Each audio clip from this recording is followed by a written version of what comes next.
Okay, Eric Stromer, this is something that I would put right up there with the not-so-sexy cleaning of the gutters. How dare you? It's the cleaning of the washer and the dryer. How dare you? That's my favorite thing in the world But you to do. You have made cleaning gutters, though, very meaningful, and you show how it really is important. I have passion for you do. Cleaning gutters. And you show how it's something because you know what? Who's laughing now at that when the rain season's come and I just sit back and I watch that house shed Who's crying now? I watch that water shed away from my house.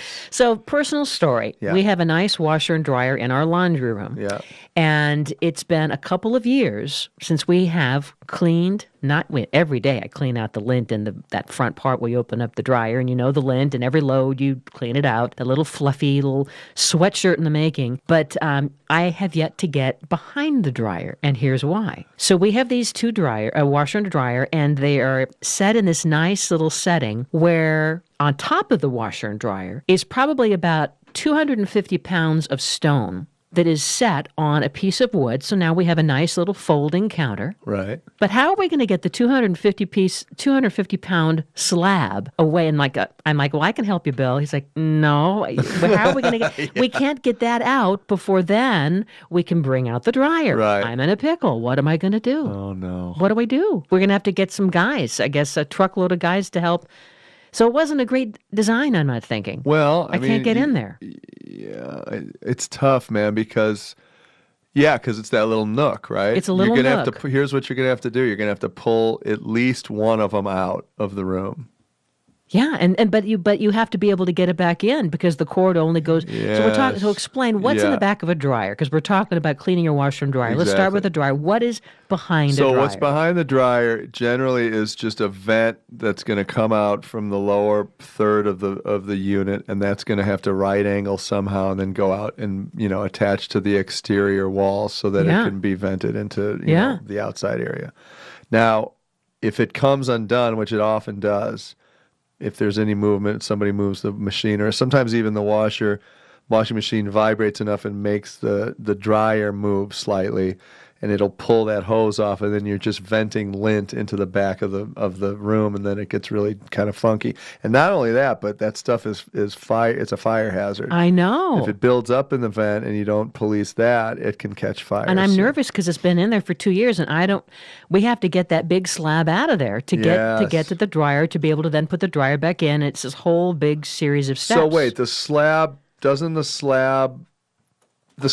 trap it in place. You just have it'll slide under. Well, it's just that the dryer will come out, but then we won't be able to get back in because there's no room. You can't see what you're doing to get it back against the wall. Oh, wait, I see what you're saying. So we're going to have to move. You may have to have an extension cord on one so that you can go in there and attach the one and then pull the other one out, but then slide it back because it's already plugged in. Do you know what I mean? Yeah. That's probably your answer. But first, we've got to get any volunteers to help the 200. Peter, are you raising your hand? No, I'm sorry. He's just yawning. So he's not raising his hand. I think I'm going to have to hire a few studs to help me get this out, and then we get the extension cord. That's right. And then that would be our forevermore solution. Yeah, that's right. But for those of us who don't have the problem that I have, walk us through how do we clean our dryer on a regular basis, and why? Why it's so important? Okay, so again, it's the fire potential with the lint that is trapped inside the vent hose. Also, if the hose isn't clear, you're not getting enough, and the filter's not cleaned enough routinely, then you're going to not have an efficient unit, and it can't do its job to dry. The way all these things work is that it's same with heating and air conditioning systems. If the filter's clogged or dirty, you're rapidly losing the machine's ability to suck air in and output air in order to make the process of drying it work. And you notice because when you're drying towels and you go, they don't get dry. The one time didn't work. I'm now going 2 times to dry my towels. And then you pull your filter out and you go, hey, it's furry. Oh, I got to pull this out more often. Yeah. Basically, as a rule of thumb, I check that thing every single time I use Every it. cycle. Every cycle. That's the easy part. But then also, what about, vacuuming or wiping down the interior of the dryer I too? mean, that's also very important.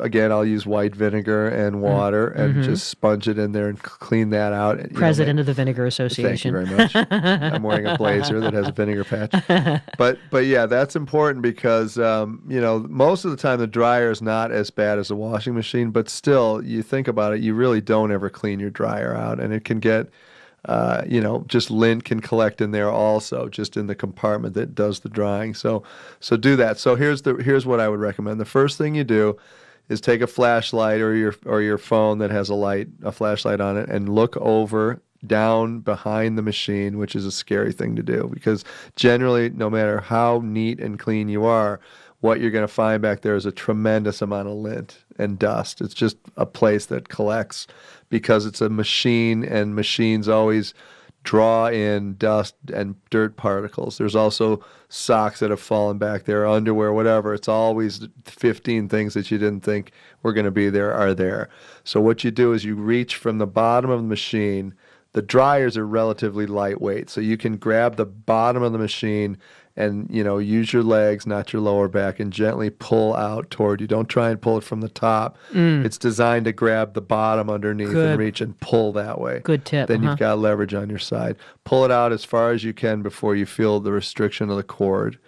And then look back there again, and there's a couple things to do. If it's tough to pull the machine out completely, they sell those devices that are almost like you grab a handle and it's got little pincher claws on the end, and they're about 3 or 4 feet long, and they're it's designed almost like to pick those, up. It's like a mechanical arm. Well, like those carnival toys, where I never win, and and it's trying to grab the stuffed animal, and it just keeps pushing it and pushing. Exactly. So if you have one of those, you can grab the errant clothes that fall off that's to a the good side. idea. So do that. That's a good one. If you can pull it out, this is a great opportunity to get back there, vacuum, clean up, make sure that filter is attached, the hose is attached to the bottom of the machine. A lot of times those hoses will crimp, and they'll be too much of a right angle, and they'll start to bend on you so that they no longer have a gentle curve to them.